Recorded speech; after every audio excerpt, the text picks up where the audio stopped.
Welcome. For those of you who have joined us before, great to see you again. For those of you who are here for your very first time, my name is Laura.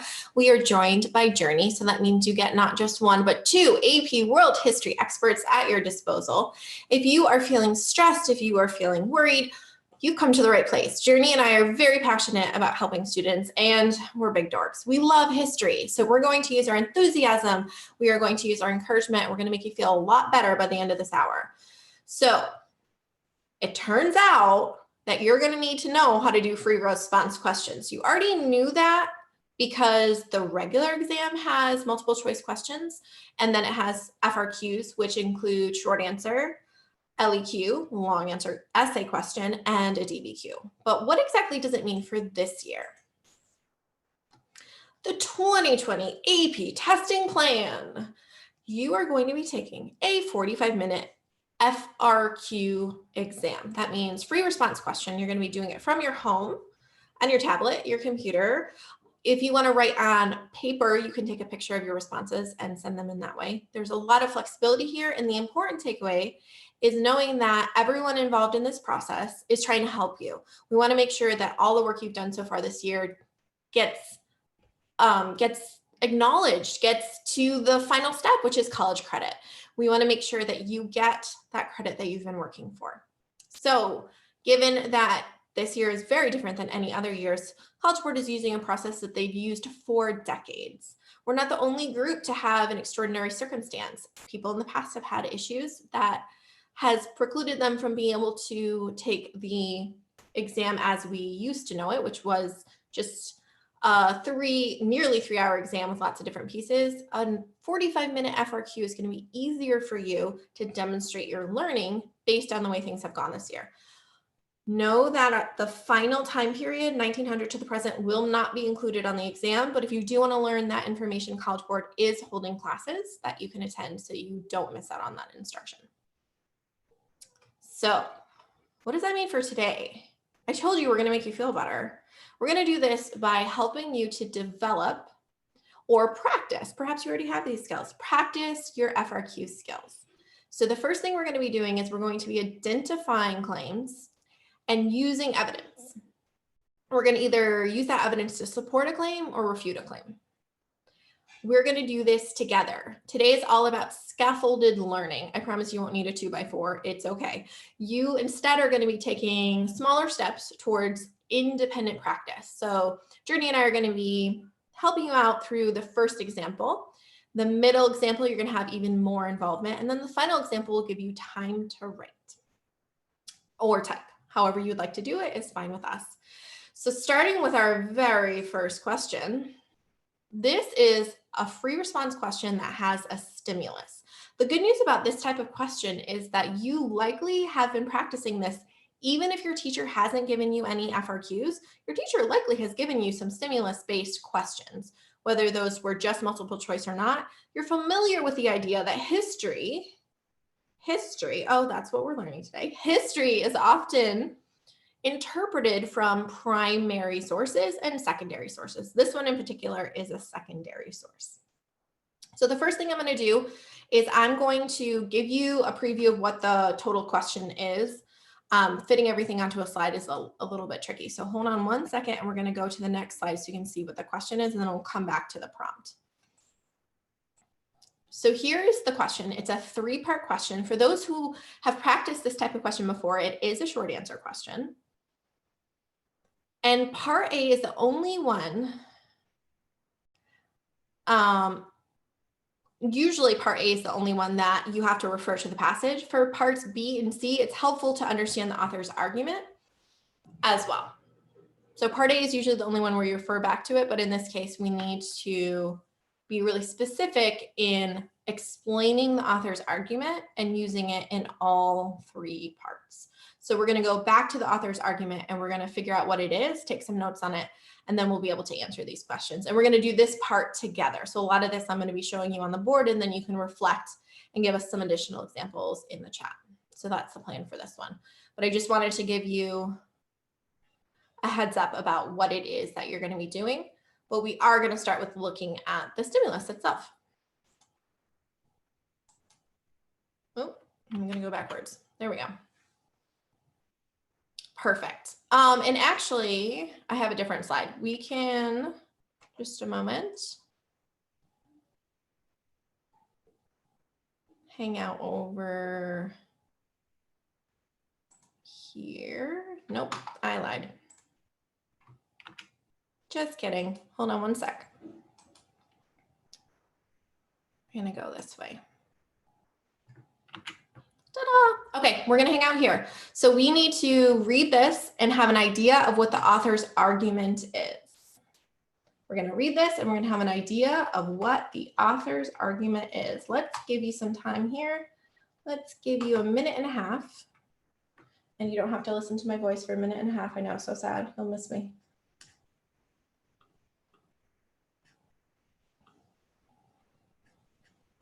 All right. Go ahead and read and determine the author's argument.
All right, you had a chance to read this, but as I mentioned before, Journey and I are going to be helping you along with this first prompt.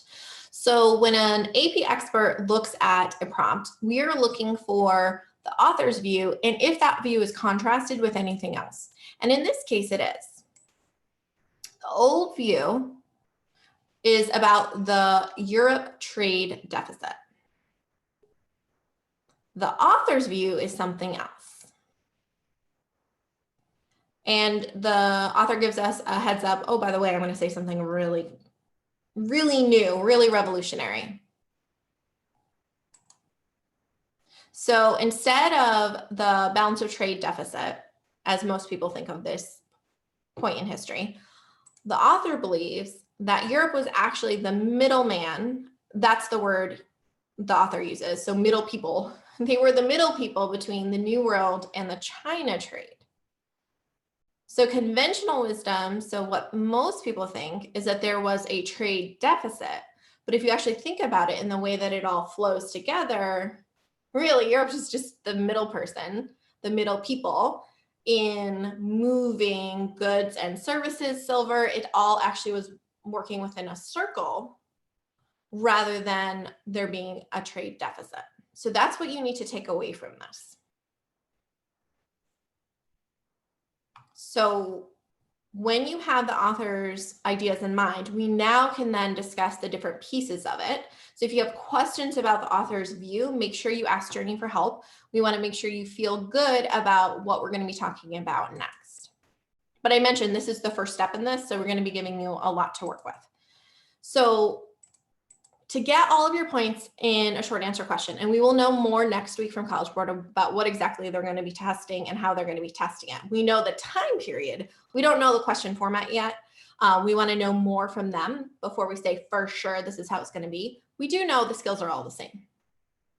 All three of these are explain. So we need 3 separate examples. So the first one, we have to support the argument that Europe was the middle person, the middleman in trade. We need a second example of that idea, and then we need an example that refutes that idea and goes more with the conventional wisdom. So we are going to look at A and B together because it's exactly the same thing. It's just that they are asking for two separate examples, so they put it in part A and part B. Let's say you ace part A and part B, you're like, oh my gosh, I couldn't think of another example. Part B does not inform your grade for part A. They're all graded separately. So we have a bunch of options here. So I'm going to put these up on the board. And I'm going to give you a moment to read through these examples. And then in the chat, you're going to tell me which two you like the best, or do you have a separate example that you'd like to use?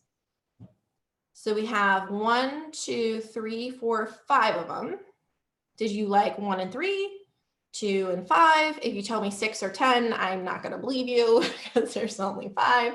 So take a moment to read through these.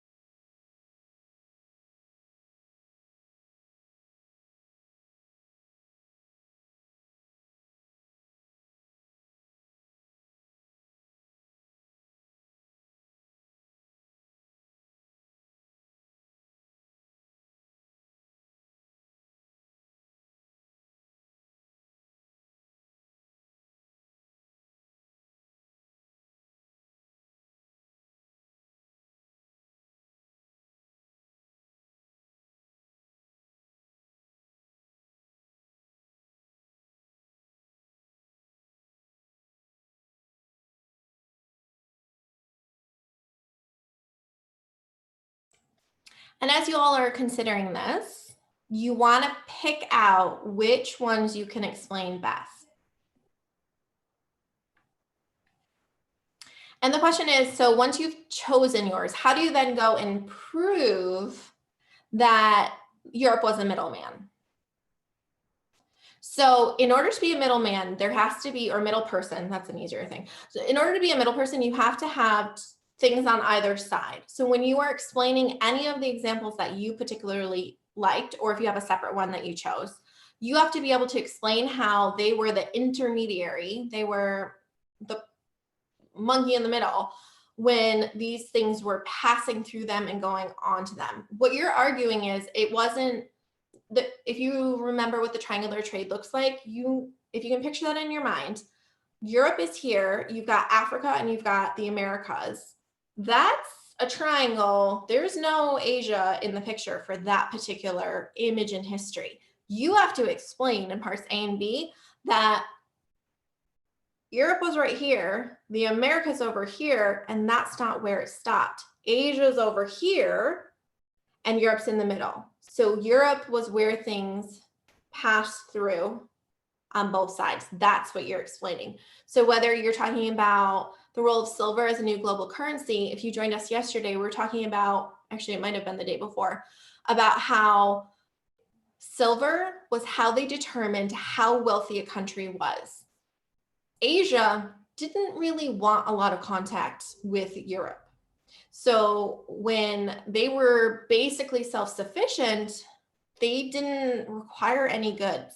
So Europe was paying for those desirable goods from Asia in silver. So silver was passing over through Europe to Asia because they wanted things like silk and porcelain and tea and all of that was very desirable. So there's contact here and you're explaining that. You have the middle people in here, that's Europe. And then you're explaining how all of this is flowing and not looking at just triangular trade, which is only on that side. Oh, absolutely. You can connect it to the Opium Wars. You got to be careful to stick within the time period though. So 1450 to 1750, you got to make sure you're not landing in the 1750 to 1900. So be very, very careful not to be in the wrong time period.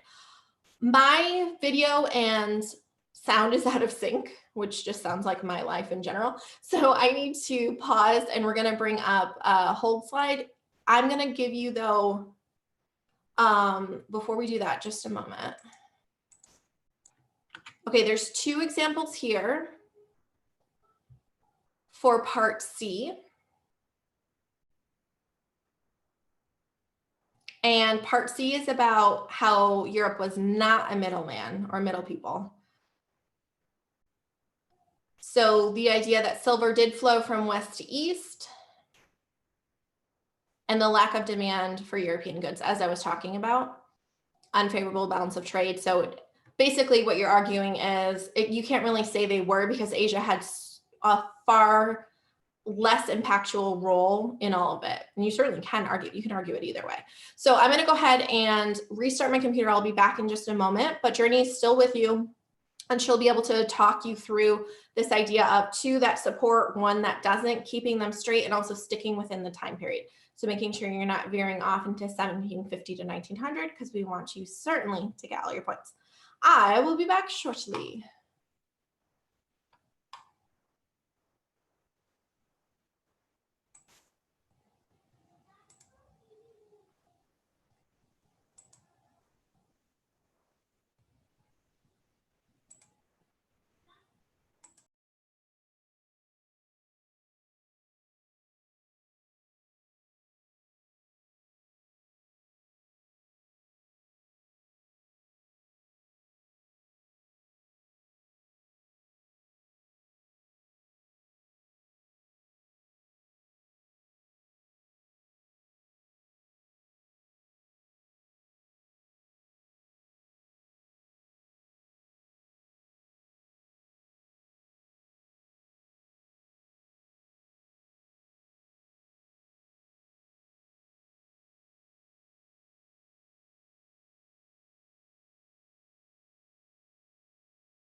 I have returned, and hopefully we have people working behind the scenes here at Kaplan. Hopefully Greg is going to tell me, yep, he just gave me a big yay. So just a little background in what happens here at Kaplan. In order to make this happen for y'all, we put together a whole team of really smart people. So a shout out to them for making all the magic happen. They're absolutely fabulous, and we're really excited that they can help us out with this. All right, so I need to get caught back up on the chat. So I'm just going to take a moment to do that. So as you see, people have to do things in real time, make adjustments, just like we're making adjustments for AP this year. Hopefully you all got a chance to take a look at this and think about, again, the 3 components are separate from each other, although A and B were certainly related.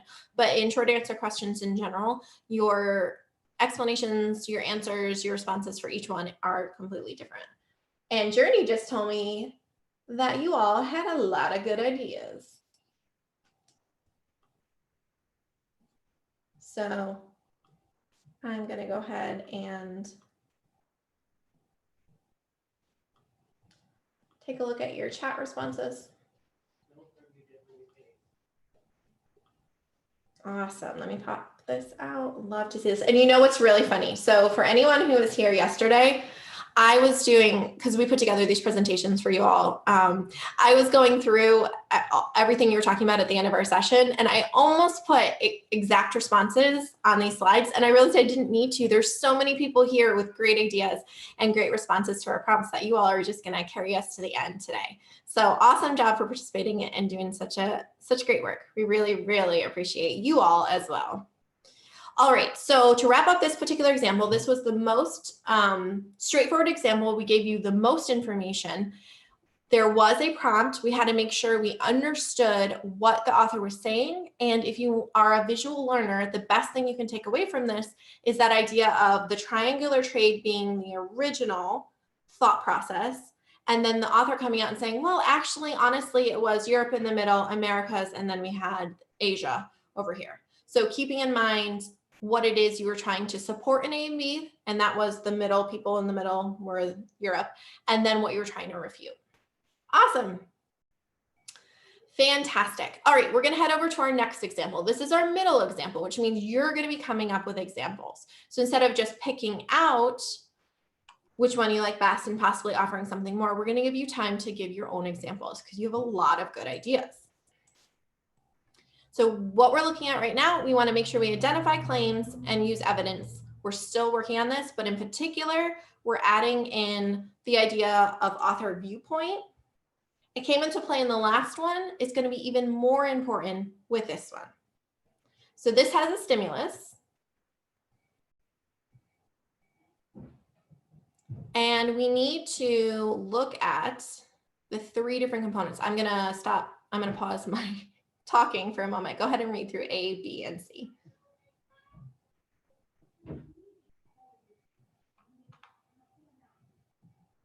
And just kidding.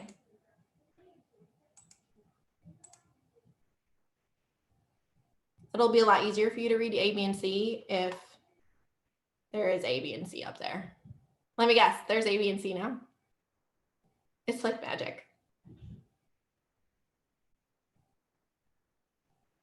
Now you can read it. Go ahead. I will be quiet while you read.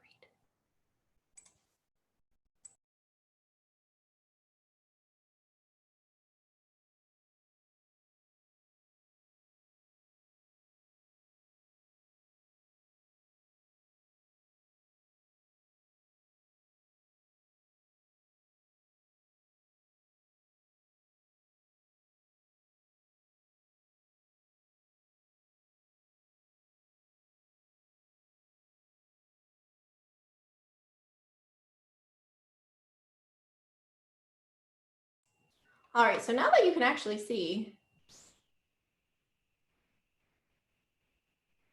you can start to brainstorm ideas. We're going to do it one at a time. It'll be just a little bit easier.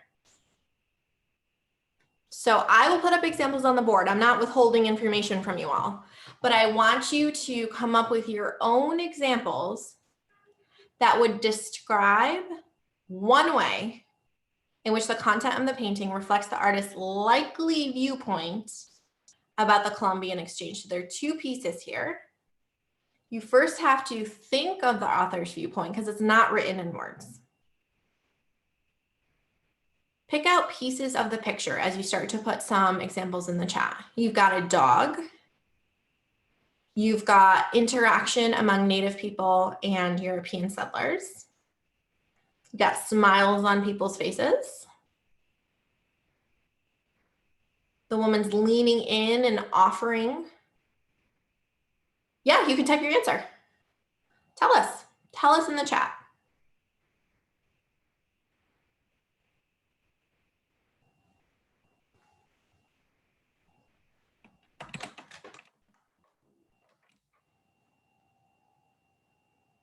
And I love it. Oh my gosh, we've got full answers. So if you have a full answer, go for it. Tell us your answer for A. If you want to just give us examples, because we're going to be making sure you have plenty of time to do a full answer for the final prompt that we'll have.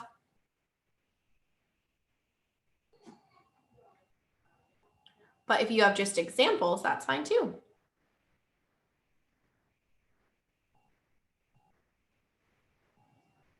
I love it. So we've got full answers coming in and on through the chat. Awesome work. So the two components you have to have in order to have a high scoring response, you need to explain the author's viewpoint. So here we have examples that the artist thinks the exchange was good for the indigenous, the Native American populations, and examples that the artist thinks the Europeans held superior position in the exchange.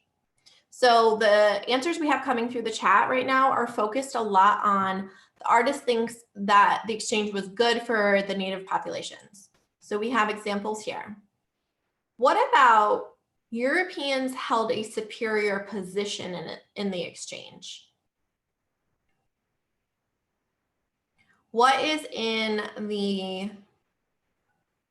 painting that specifically shows the Europeans held a superior position? You don't have to take this approach when you're doing your personal response, but this is a good thing. Push yourself a little further. Not everybody considers that when they're looking at this painting.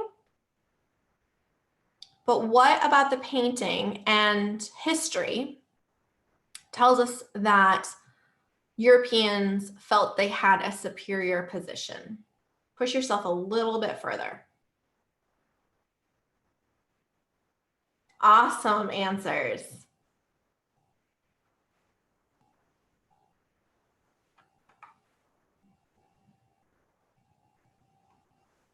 This is not easy. The text that we did first, and that's why that example was first, the text is a lot easier. It actually said what the author meant. You had to interpret it a little bit, but you could quote it directly. Let's take a look. So ask yourself, did you notice the European weapons in the picture? I didn't when I first looked at it. I had to really scour this painting to find specific evidence of the, so I noticed that they were all standing and they were like bending down and offering. That I noticed right away, but the display of the weapons, that's not something I thought of first. That's not something a lot of students are gonna find when they look at this photo or this image of the painting. If you could pick out something subtle like that and support it with an answer, you can feel really good about your response. Oh, you absolutely can say, because I said the people were smiling. If you get this sense of happiness from an image, you can use that. Absolutely. You definitely say the people look happy because they're smiling. You could say just happy, but it's a lot more convincing if you say specifically why they look happy, and then the grader will understand you got it from the expressions on their faces.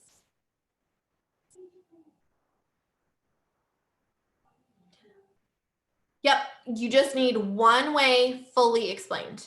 So you need to specifically state what is in the painting that supports your information. Good work. We're going to continue to use this stimulus.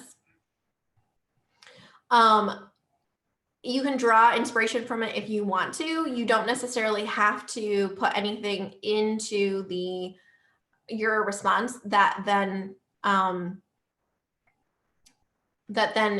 connects your response to the picture. You don't necessarily have to do that. But we have, oh, I'm going to back up one sec. All right, so I'm going to give you one example for this. Your task is to take a minute. Let me give you a minute on the clock. I want you to think of additional examples. So take 1 minute, put it in the chat. Additional examples about similarities between Columbian Exchange in Americas and Europe. We have one example on the board. Let's see what else we can get in the chat.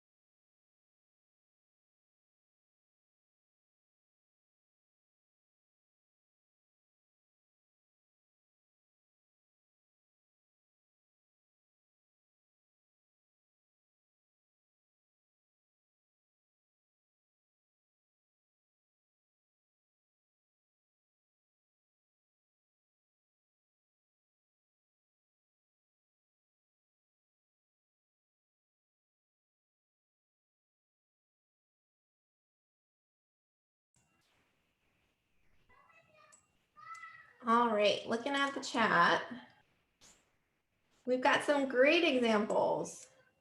Yep, flow of new crops to both, livestock exchange, and we've got full answers. So if you feel like you have enough information right now to put your full answer for B, absolutely share it with us in the chat. That means that you are thinking about all the pieces that have to happen and you're giving us a full answer.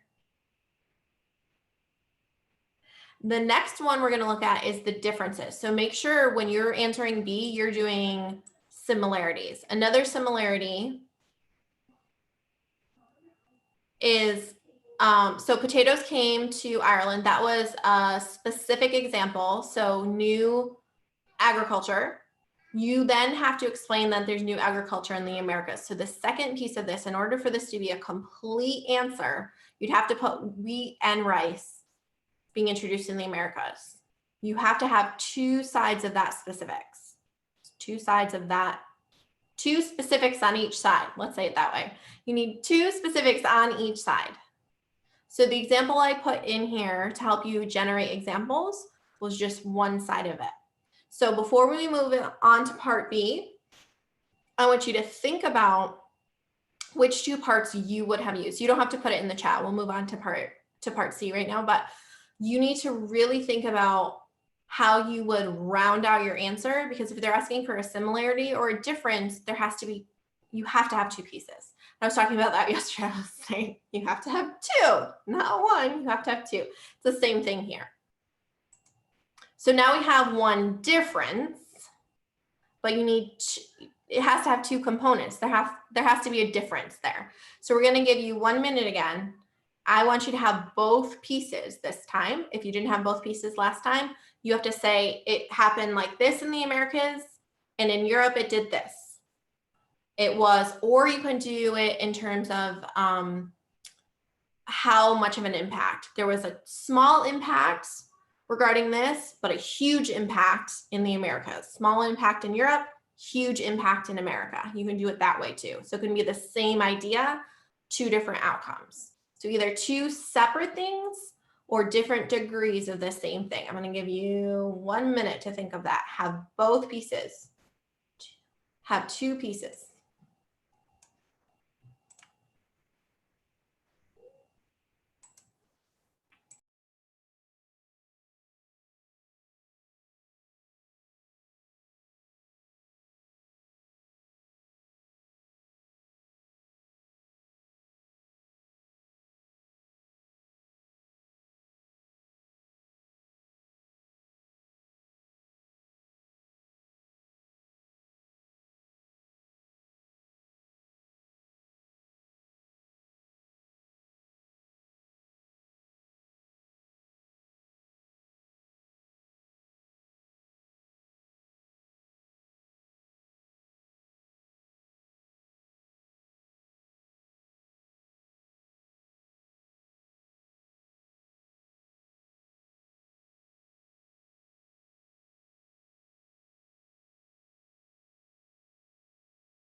So we have two examples here up on the board. So if you were stumped, this might help to generate some additional thought process on your end. But I love that I'm seeing examples in here. People are talking about religion. That's not something I had considered when I put together this presentation for y'all. That's a great one. You're absolutely right. There were missionaries.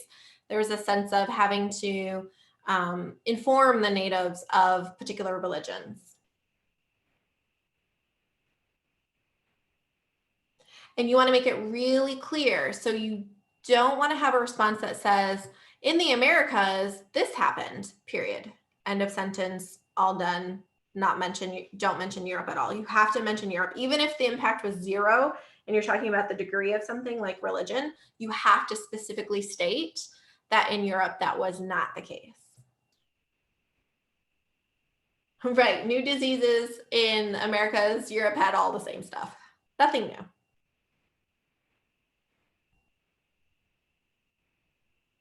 So I'm guessing there was a little bit of an exchange. There had to be some stuff coming back to Europe, but it was not to the point at which it was in the Americas. That's a good point.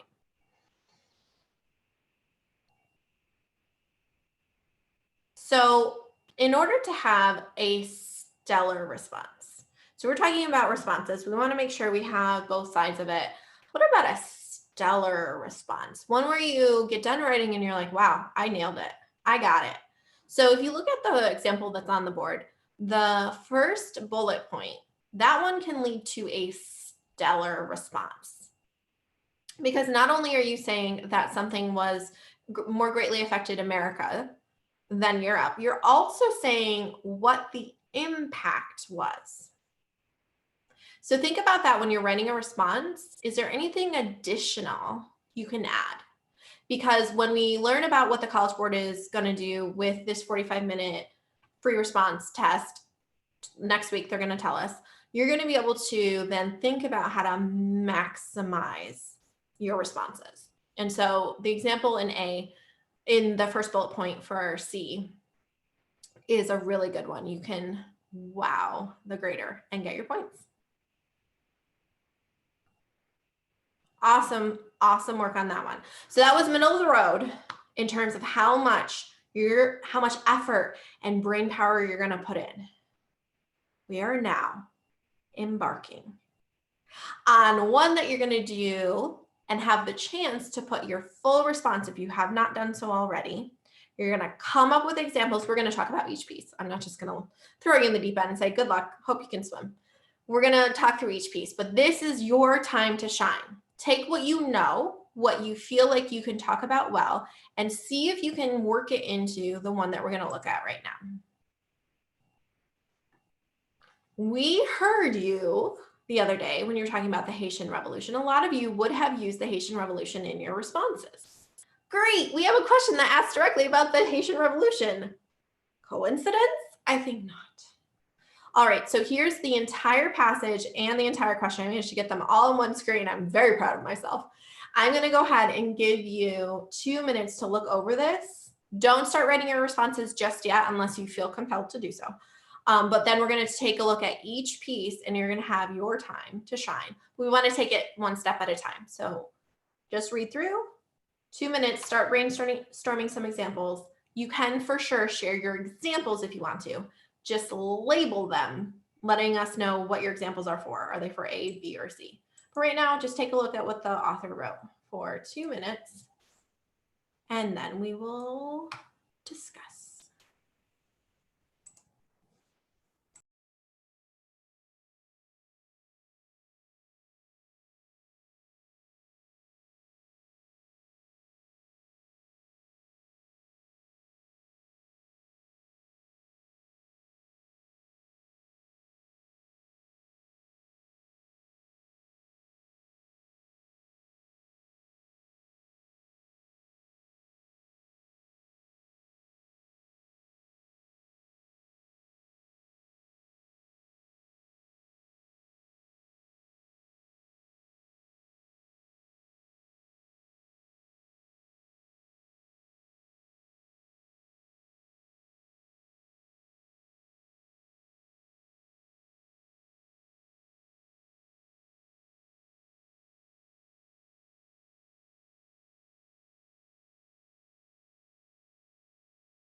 All right, I'm going to start you off with a straightforward question.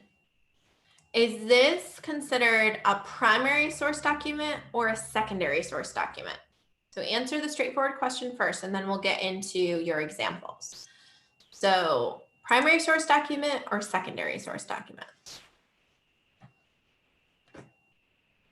And there is information in the source that will give you a good guess about this. So primary source document happened during a particular time, is giving us someone's opinion.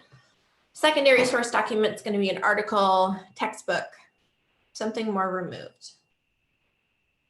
And for those of you who had trouble coming up with examples, this is a great question for you if you can answer it, and then you can throw it in the chat. We want to hear what kind of document this is. And then we're going to take a look at the document itself, because part A can be really, really confusing if you're not sure what type of document it is. Good question. So it seems like a secondary source document because we're talking about a very important revolutionary. But look at the time period. It's 1814. So somebody, James Stephen, British abolitionist, so somebody who agrees with emancipation, is writing about a very important revolutionary. So this is considered a primary source document. If you thought it was secondary source, it's not necessarily going to affect your answer too much, but understanding, because part A is asking one way in which the author's argument was influenced by the Enlightenment idea, we're talking about James Stephen here, the British abolitionist. You want to quote the document if you can, like we saw with our very first example from today. And a piece that is important here would be the fact that he is described as a defender of his invaded country. So you can come up with examples of that, or you can concentrate on the last part.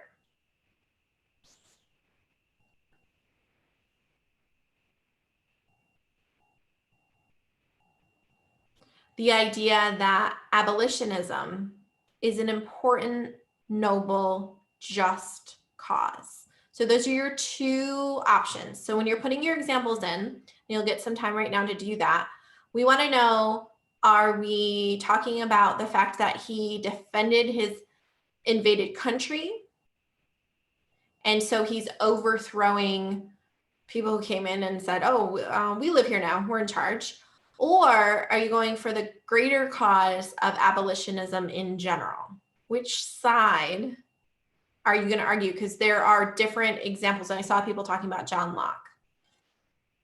So tell us your examples and tell us if you're talking about anti-imperialism or abolitionism. So pick one and then tell us an example. So if you're doing anti-imperialism, you can use John Locke. Somebody already said it, you can say it too. Participate with us here so you can really dig in and feel like you are going to be able to write your response, because that's going to be the final part. We're going to give you some time to actually put your response in the chat. So which one are you? Are you doing anti-imperialism or are you doing abolitionism? Or you can give us your answer if you'd like. You can do that too. Those are your options.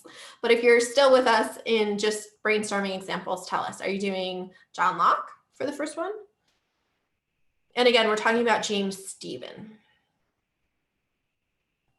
So you can write anti-imperialism, John Locke. Or you can write abolitionism, and then your example there. I'm going to go ahead and put some examples up here on the board. You can keep typing to us as you do this. And you can decide to change your answer. So now that you've seen what you have to work with here from your AP experts here at Kaplan, do you feel like representative government is easier for you to talk about? Do you want to talk about the social contract? Do you want to use John Locke? Or do you look at this and you're like, oh yeah, abolitionism, that as an idea that gained hold in this time period, I want to talk about that. Which direction are you going in? Awesome. I like it. John Locke, anti-imperialism.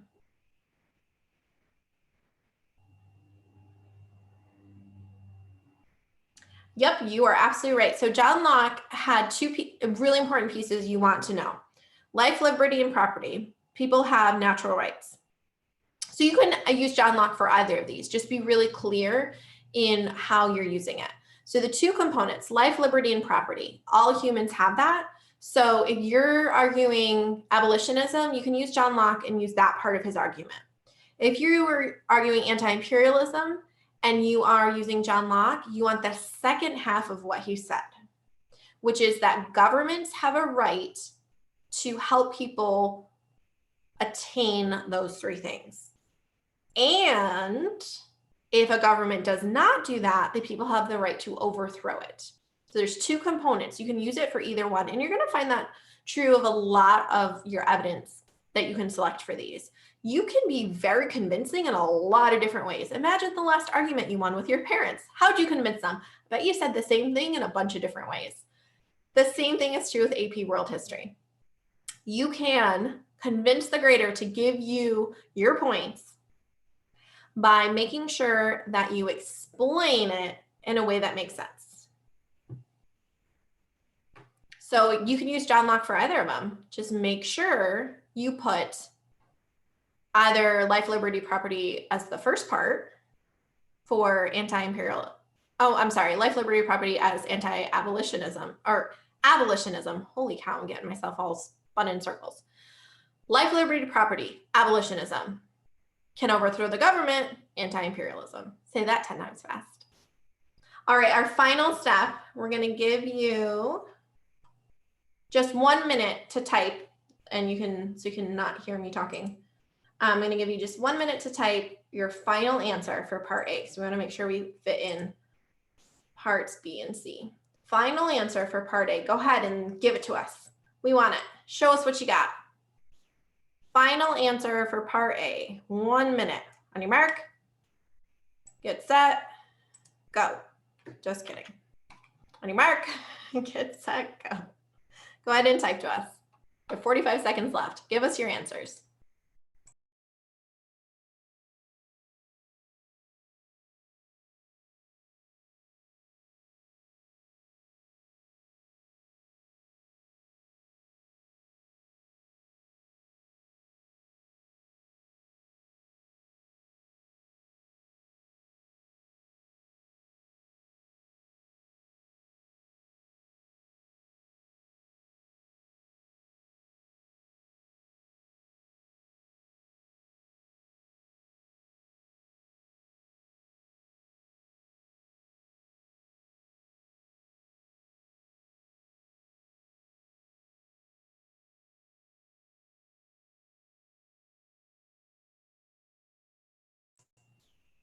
Your answers will keep coming in as I continue to talk. There's a delay on the chat a little bit, but keep them coming.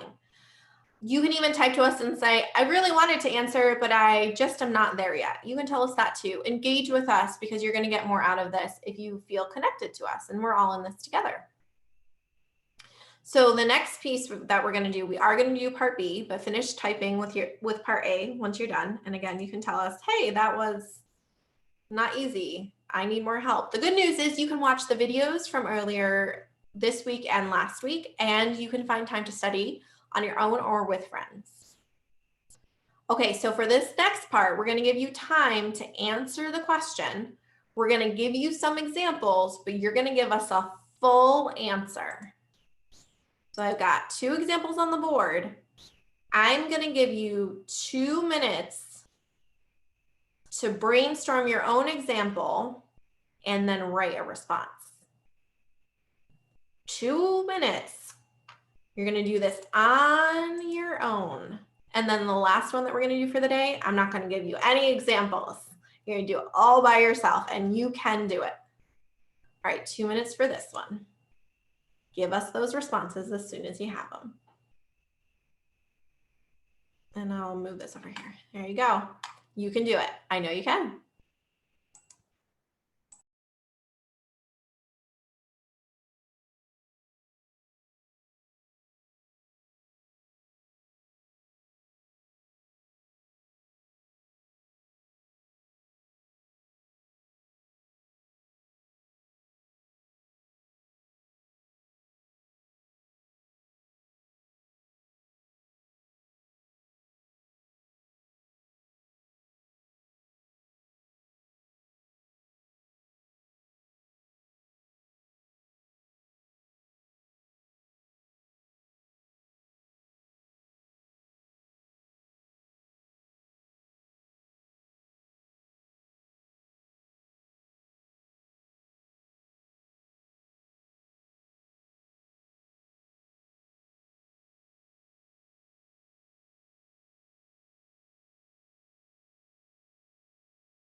I am super proud of everyone who's typing in the chat right now and putting their responses. Good work. It is the middle of the day on a Friday. You had no idea you would be at home watching us live. And here you are participating and getting as much out of this as possible. I'm very, very happy to see that. I promised that this next one, we're going to have you do it all by yourself. I am, however, so I'm going to give you another 2 minutes for the next one. I am going to put up the examples halfway through. So try it for a minute, see if you can generate some stuff on your own. But then for those of you who really feel like, oh my gosh, I'm blanking, but I want to participate, I'm going to put the examples up halfway through. So just so you know, in the chat, everything we saw looks good. We will continue to give some feedback. Once we're done with part C, I'll just go over what you really should be thinking about in general, but we're going to move right on to C because I want to give you this opportunity to do C all by yourself, although I will put up when it's halfway through, so 2 minutes, at the 1 minute mark, I will put up the examples in case you're stuck. We're not going to just leave you high and dry. All right, 2 minutes. Part C, this is the last thing you have to do. You can do it.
Fabulous participation. Go ahead and keep those answers coming.